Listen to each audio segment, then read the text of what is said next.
Kalau dari periode saya sendiri unggulannya di Civil Expo sih Bang. Expo. Iya, kita ya itu kan udah cukup lama ya nggak terlaksana di Teknik Sipil Pancasila sendiri. Jadi saya pengen membangkitkan proker itu lagi untuk kedepannya gitu sih. Jadi waktu itu saya sedang ngerjain tugas besar irigasi. Kebetulan waktu itu saya dan angkatan saya ngerjain di lantai 3. Banyak desas-desus kayak di lantai 3 lewat jam 12, kalau berani gitu kan. Tiba-tiba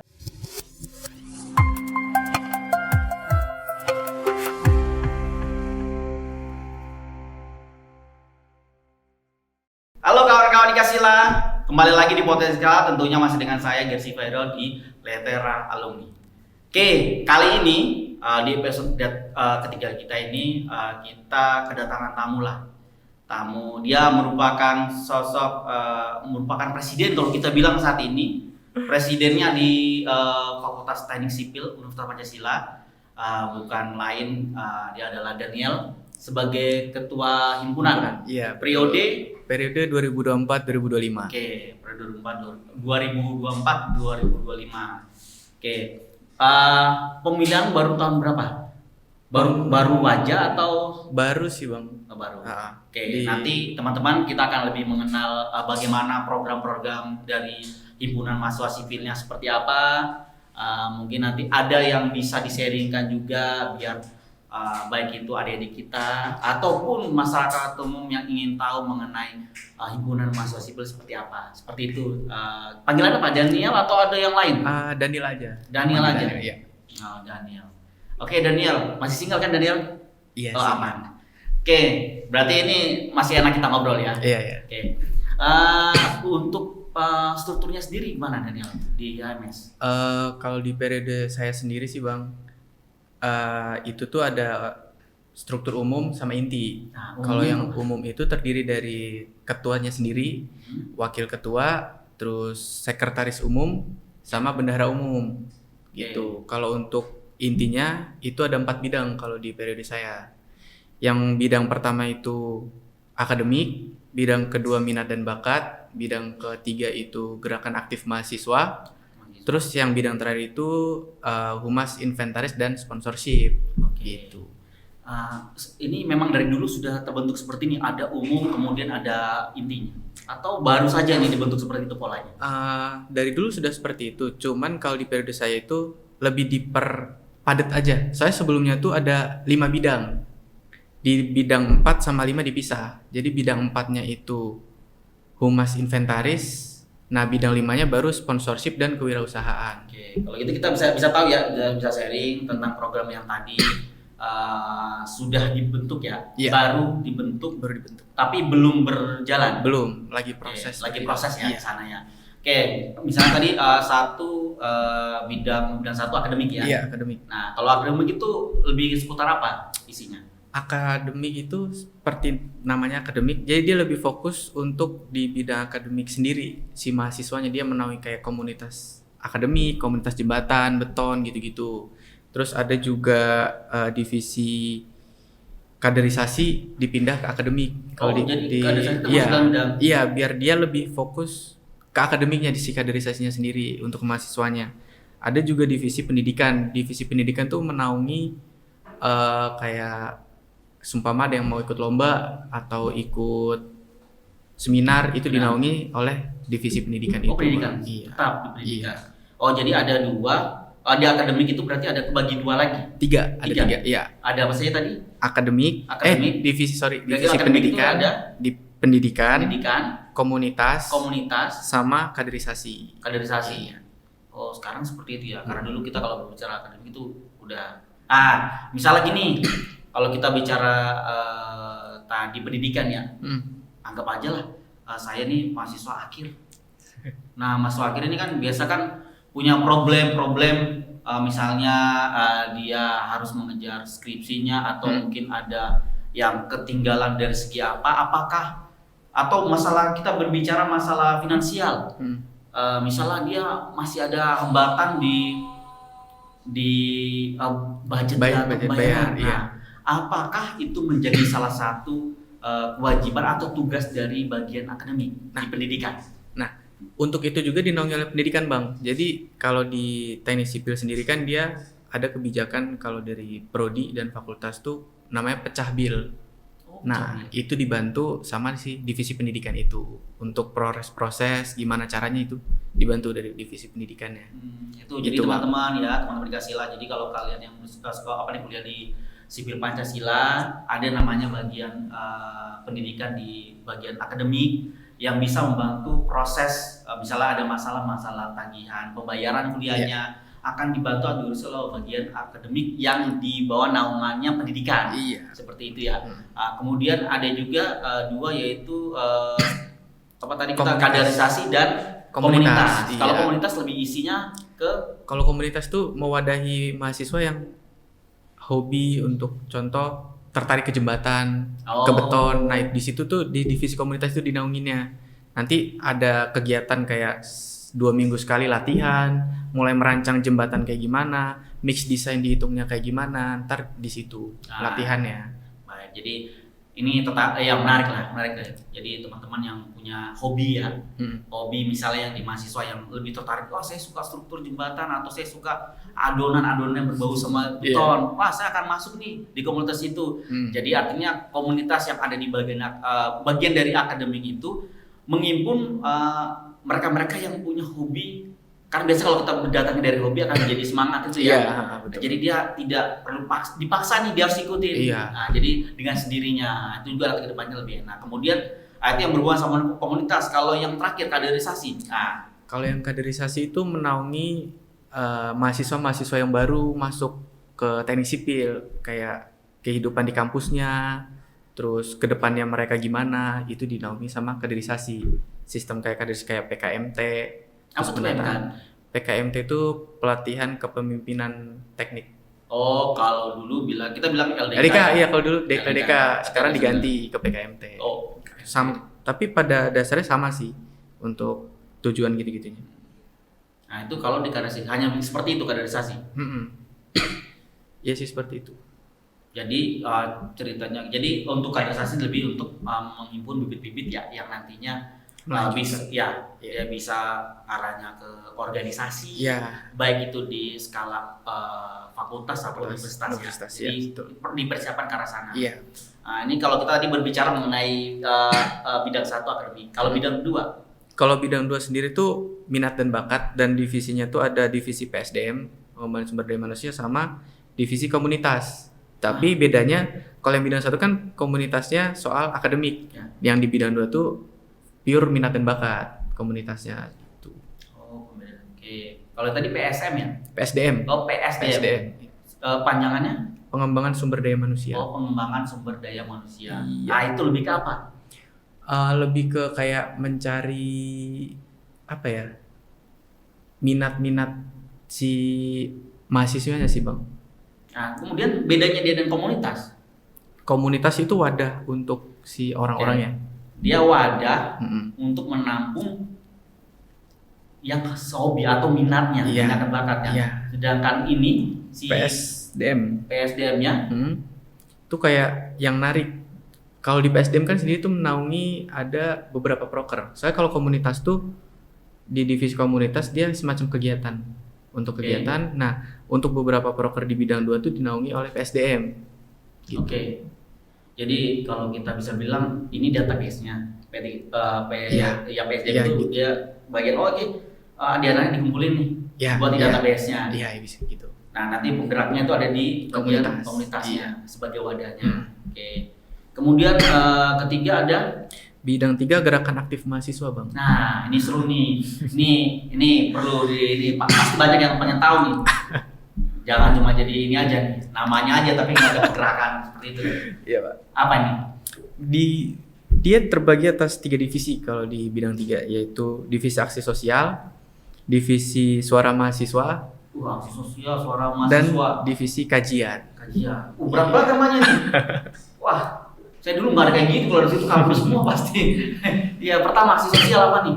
Aksi sosial tuh ada kalau di kita prokernya tuh kayak bagi-bagi takjil, terus gemar, terus mungkin nanti kalau ada gemar Ramadan tuh kayak di bulan Ramadan, ya. Jadi Ramadan. Kegiatan dilaksanakan di waktu Ramadan. Mungkin juga kalau ada seumpama ada suatu kejadian terus butuh donasi atau apa, dihimpunnya di aksi sosial itu. Oh, ada eksekusi. Iya. Misalnya bantuan, ada bencana alam atau Mm-mm. apa, Iya. dan di bagian itu. Iya. Oke, itu aksi sosial. Terus kemudian ada apa lagi? Ada divisi suara mahasiswa. Nah, Nah, suara mahasiswa ini dia semacam telinga dan matanya himpunan untuk ketika ada apa nih yang terjadi di mahasiswa, terkhususnya teknik sipil, entah itu pelecehan seksual, entah itu ada permasalahan apa, itu didengar oleh divisi ini dan didampingi oleh divisi ini. oke. Sekarang lebih ini ya. Mudah-mudahan ini bisa berjalan ya. Amin. Iya. Oke, selanjutnya yang ketiga, Yang ketiga, divisi kajian. kajian. Divisi kajian ini bertugas untuk membedah GBHO dan RUK. Oke. GBHO itu garis besar haluan organisasi Oke. dan RUK itu rancangan umum kaderisasi. Iya. Yang mana kita bedah untuk lebih meriletkan dengan zaman kita, Bang. Iya. Biar lebih relate dan lebih bisa diterapkan lah gitu. Di situ dibedah, dikaji selama 1 periode untuk periode selanjutnya. Oke, menarik. Ini yang 3 ya, kan? 2 ya? 3 Bidang untuk 3. di bagian bidang 3. 3. Bidang 4-nya. Untuk bidang 4 tuh humas, inventaris, dan sponsorship. Itu tuh ada 4 bidang. 4 divisi. Anggotanya berapa banyak? Divisi yang pertama tuh kewirausahaan dan inventaris. Ya. Terus yang kedua itu sponsorship. Terus divisi humas sama divisi FKM-TSI. Wow. Tuh. Oke, yang pertama. Yang pertama tuh kewirausahaan dan inventaris. Itu tuh tugasnya kalau kewirausahaan tuh ya kasarannya berjualan lah. Oke. Kita rencana sih kita mau ngebuat kaos sama jaket rencananya, jaket himpunan. Untuk targetnya atau pemasarannya seperti apa? Kalau untuk kaos kita targetnya umum. Kalau untuk kaos, tapi untuk jahe masih kita olah lagi untuk targetnya. Oh, jadi sifatnya umumnya bukan hanya ke mahasiswa doang. Berarti kan apakah ada brand tersendiri dari himpunan mahasiswa atau ini bajunya yang bisa kedepannya kalau digelar diingat nih, oh ini baju himpunan mahasiswa sipil seperti itu atau bagaimana sistemnya itu? Kalau untuk brand sih enggak sih, Bang. Ya. Enggak, belum ada sampai situ kebetulan. Sebatas kayak ya dijual untuk umum aja. Kalau yang kaos, tapi kalau yang jaket itu masih kita pertimbangkan untuk di umum. Iya, Iya, karena gitu. kalau tahu itu kan banyak yang melakukan seperti ini. Memang dia memang berjualan. Tujuannya Iya. untuk mendapatkan satu penghasilan Ha. untuk dimasukkan ke kas, tapi juga dia ingin menawarkan atau memperkenalkan atau apalah kita berbicara identitas lah. Iya. Identitas dia keluar bahwa ya ini adalah kaosnya Universitas Teknik Sipil Universitas Iya, seperti betul. ini. Nah, mungkin nanti ke depannya ya, Hmm. tapi saat ini mungkin lebih ke arah kebutuhannya Iya. untuk memenuhi kas. Hmm. Jadi itu untuk gimana supaya berjalan AMS ini kan tetap dana itu dibutuhkan untuk Iya, iya. proses itu. Iya. Oke, itu bagian itu yang pertama. Yang keduanya apa? Yang kedua tadi sponsorship. Sponsorship. Dia sih bertugas mencari sponsor untuk kegiatan si Oke. himpunan sendiri sih. Ya pada umumnya Iya, ya. pada umumnya begitulah. Terus yang ketiga, Terus ada divisi humas dan inventaris. Nah, Humas dan FKM-TSI. humas dan Humas dan FKM-TSI itu ke arah apa? Humasnya tuh internal eksternal dan si FK sendiri. Kan FK baru yang teknik sipil 1 Indonesia oke. lingkupnya gitu. Menarik. Mungkin nanti kalau kita bahas lagi masalah FKMC panjang ya. Iya. Intinya ada seperti itu.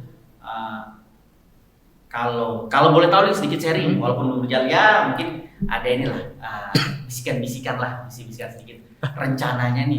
Apakah ada program-program unggulan yang akan dijalankan oleh tim Daniel ini kedepannya sampai di tahun 2025 ada nggak kegiatannya? Wah ini kegiatannya harus jalan nih. Ini unggulan banget nih. Oh, iya. Kalau dari periode saya sendiri unggulannya di Civil Expo sih, Bang. Iya, kita ya itu kan udah cukup lama ya nggak terlaksana di teknik sipil Pancasila sendiri. Jadi saya pengen membangkitkan proker itu lagi untuk kedepannya gitu sih. Makanya saya bisa ada sedikit bisikan apa tuh yang mau dijalankan? yang pasti Civil Expo kalau di saya kan terdiri dari 3 elemen. Wah, apa tuh? Ada unsur sainsnya, Ya. ada unsur seninya, sama ada non sains kayak minat dan bakat. Oh, Itu minat dan sih yang bakat. pasti. Ada dari 3 unsur itu di dalam satu rangkaian acara. Nah, ini boleh dibocorkan nggak ini? Boleh sih. Oh, boleh, silakan. Nggak apa-apa nih, biar kita tahu nih. Jadi ya nanti kan jadi semakin siapa tahu dah dengan Iya. adanya podcast ini orang mengetahui mengenai oh ternyata sipil melakukan itu, kita bisa daftar nih. Oh, iya. Jadi tahu nih programnya ke depan seperti apa. Untuk Civil Expo sendiri kan itu sebuah rangkaian acara bang. Kita kalau yang sainsnya tuh garis besarnya kita lomba di akademik. Contoh kayak jembatan, lomba jembatan dan lomba beton. Kalau yang untuk non akademik kemungkinan kita ngadain futsal, lomba futsal. Untuk artnya kayak lomba fotografi, lomba gitu-gitu. Tapi ntar juga di situ ada seminar, terus ada bazar, insya Allah kalau lancar. Dan itu targetnya untuk nasional, umum keluar gitu. Ya mudah-mudahan aja apa ini kan bisa terjadi. Amin. Nah, karena mungkin sudah cukup lama lah kita vakum Iya. untuk kegiatan seperti itu yang bersifat kita bisa bilang secara akademik lombanya baik itu jembatan atau itu mau karya ilmiah yang berhubungan seperti itu memang sudah lama. Ya mudah-mudahan dengan adanya proker HMS yang di prodi 2004-2005 bisa kembali menghidupkan itu. Amin. Kemudian semakin banyak mungkin menjadi contoh juga nih kepada adik-adik kita yang teknik sipil untuk merangsang mereka bahwa kegiatan-kegiatan itu yang sifatnya produktif bisa membangun semangat mereka seperti itu. Amin. Oke, ada lagi ya kecuali itu di kegiatan paling itu aja yang Sementara intinya ini itu di sih nanti intinya. kegiatan. Iya. Kalau untuk pengabdian masyarakat sendiri belum terpikir di sana atau hanya expo aja? Hanya eksposi untuk Hanya periode untuk ini saat ya. ini, Iya, berarti. saat ini. Kemudian kita tadi berbicara mengenai kaderisasi. Nah, ini menarik tentunya nih akan menjadi perbincangan banyak kalangan. Bukan hanya di teknik sipil, menurut Pancasila, bisa juga nanti di luar. Pandangan sebagai ketua himpunan yang menjabat periode sekarang dan sebelumnya juga pasti sudah mengalami namanya kaderisasi. Iya. Bagaimana sih pandangan seorang ketua himpunan di periode ini melihat kaderisasi khususnya di teknik sipil atau mungkin kita bicara umum di teknik, apakah itu berhubungan sama kita kan bicara adat istiadat lah. Seperti apa? Apakah itu berpengaruh secara positif kepada perkembangan? Kita berdalam perkembangan berarti perkembangan bisa jiwa dan mental si mahasiswa-mahasiswa yang baru seperti itu. Bagaimana? Kalau pandangan saya sih untuk kaderisasi ada unsur budaya pasti dari unsur budaya itu sendiri. Terus kalau saya di periode saya berusaha untuk mengarahkan itu lebih positif lagi, kayak membuat para mahasiswa ini lebih berani lah. Kalau di periode saya kan saya memfokuskan untuk ngebuat mahasiswa teknik sipil Pancasila lebih berani untuk tampil keluar untuk lomba, entah itu akademik ataupun non akademik. Jadi kaderisasi yang saya jalankan untuk sekarang lebih fokus itu bang, untuk membuat mereka lebih berani dan lebih pede untuk ini loh sipil Pancasila, nggak berani keluar. Soalnya sebelumnya kan kayak takut gagal, takut itu. Maksud saya coba aja dulu nggak apa-apa. Untuk urusan gagal dan berhasil itu seiring berjalannya waktu pasti akan ada hasilnya sih. Nah, gitu. Mungkin kita boleh tahu nih rencana dari yang berada sekarang, bagaimana sih membentuk karakter-karakter anak-anak mahasiswa yang sekarang supaya mereka mempunyai jiwa, baik itu jiwa kepemimpinan atau mentalnya terbentuk, supaya dia bisa bersaing keluar nih atau punya semangat untuk keluar seperti itu. Kalau bagaimana untuk yang ke lomba kita udah mencoba menghidupkan kembali komunitas, udah mulai hidup sih sekarang. Jadi si komunitasnya sendiri itu menaungi mahasiswa yang seperti yang saya bilang tadi, kayak minat contoh kalau akademik jembatan dan beton itu tuh udah mulai dijalankan lagi komunitasnya. Terus untuk futsal juga komunitasnya udah mulai dirapihin lagi agar lebih terstruktur. Gitu sih Bang. Kalau untuk yang jiwa dan kepemimpinannya kita sendiri bergabung dengan teknik di dalam PKMT itu. Oke, artinya mahasiswa sekarang ini, kalaupun kita mau bentuk itu kan kita harus tahu dulu karakter, kemudian mereka senangnya di apa sih? Iya, betul. Supaya mereka bisa tertarik nih. Nah, kalau mereka tertarik, kita lebih gampang mengarahkan sesuai dengan kita kembali lagi minat bakatnya seperti apa. Jadi oke, kamu yang minat kesini silakan, kamu sini silakan. Nah, tapi kan kita harus tahu nih karakter mahasiswa sekarang kan beda nih sama zaman dulu. Apalagi dengan adanya COVID kemarin, kemudian sini pergeseran kan banyak. Iya. Ya mudah-mudahan apa rencana dari himpunan mahasiswa teknik sipil Pancasila yang periode 2024-2025 ini bisa memberikan banyak edukasi. Amin. Kemudian bisa memberikan banyak pembelajaran buat adik-adik kita. Amin. Ya bisa sedikit bisa lebih mengaum lah keluar seperti itu. Amin. Ya, terus kita bolehlah kita dapat cerita singkat mungkin ya. Nama kita bicarakan apalagi dulu, kalau dulu kan nggak seramai ini ya. Iya. Mungkin ada cerita lucu atau misalnya Daniel lagi kuliah atau apa. Saya di kuliah tuh suka banget tidur atau saya kalau dengan dosen-dosen saya kalau pelajaran ini mendingan saya tidur atau saya kalau kamar mandi nggak berani sendiri nih, takut horor atau cerita-ceritanya begitu. Ada pernah mengalami cerita seperti itu atau tidak? Jadi mungkin cerita horor dan lucu. Wah, seru gitu. Ini kali ini langsung nih yang cerita ini ketua himpunan ya. Kita dengarkan aja nih. Jadi waktu itu saya sedang ngerjain tugas besar irigasi. Namanya tugas besar kan biasanya perlu begadang. Kebetulan waktu itu saya dan angkatan saya ngerjain di lantai 3.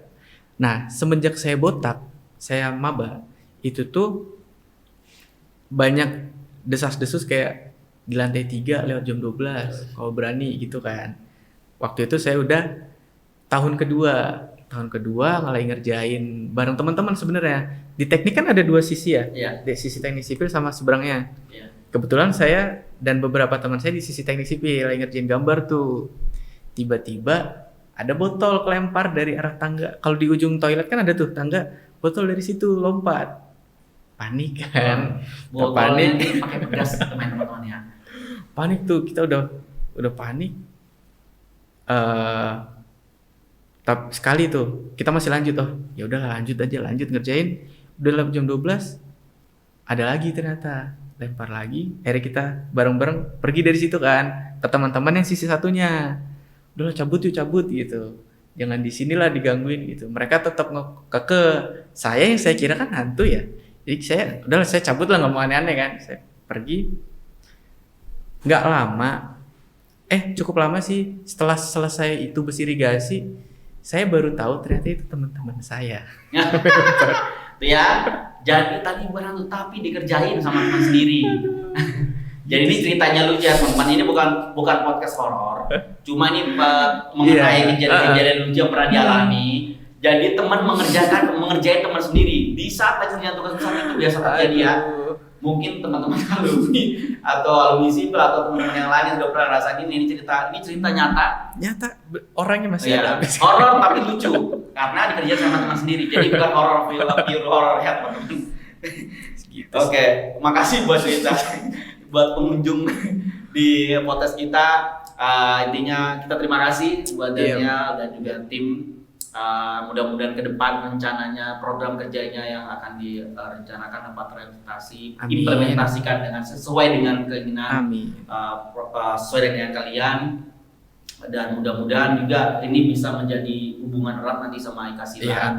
Karena memang di Ikasila sendiri kita ada 3 pilar. Pertama alumni, kemudian kedua prodi, dan ketiganya dari mahasiswa. Mudah-mudahan 3 pilar ini dapat bersatu. Kedepannya kita bisa menjadi lebih berkembang dan menjadi lebih besar. Seperti itu. Terima kasih waktunya. Sama-sama. Sehat-sehat terus. Akhir kata saya Gazi Firdaus dan Daniel sebagai ketua himpunan saat ini kita berdiri. Salam Lentera alumni.